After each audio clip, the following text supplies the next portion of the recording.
ফজরের জামাতে ইমামতি করতে গিয়েছেন মাওলাল মুগীরা আবু লুলু আল মাজুসি মাওলাল মুগীরার আঘাতে অ্যাসাসিনেটেড বাই মুগীরা স্টেবিং করেছে। এখানে তিনটা আঘাত করেছে, একটা এখানে, একটা পাজরে, একটা নাভির মধ্যে, নাভি কেটে দুই ভাগ।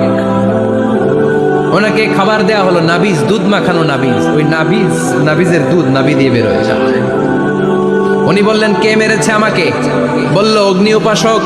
শুকরিয়া করে বললেন, আল্লাহ, আমারে কোনো মুসলিম মারে নাই, কোনো মুমিন মারে নাই।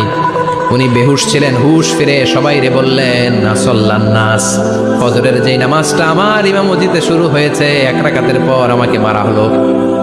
এবার আমাকে বলো, আমার নেতৃত্বে যে নামাজটা শুরু হয়েছে, নামাজটা ঠিক মতো হয়েছে কিনা? সুবহানাল্লাহ। আমারে কে মারলো? কে তোমাদের খলিফা হবে? কি হবে আমার আব্দুর রহমানের আব্দুল্লাহ? এগুলো নাই। প্রথম কথা ছিল মানুষরা নামাজটা পড়েছে কিনা। সুবহানাল্লাহ। এজন্য শাহাদাতের তামান্না সবচেয়ে বড় তামান্না। চিল্লায় বলেন ঠিক কিনা? এরপর বিশ্বনবী বললেন, মুরাবিতান ফি সাবিলিল্লাহ, মুসলিম রাষ্ট্রের পাহারা দেয় যারা, বর্ডার গার্ড। আমাদের দেশের বর্ডার গার্ডের কি বলে?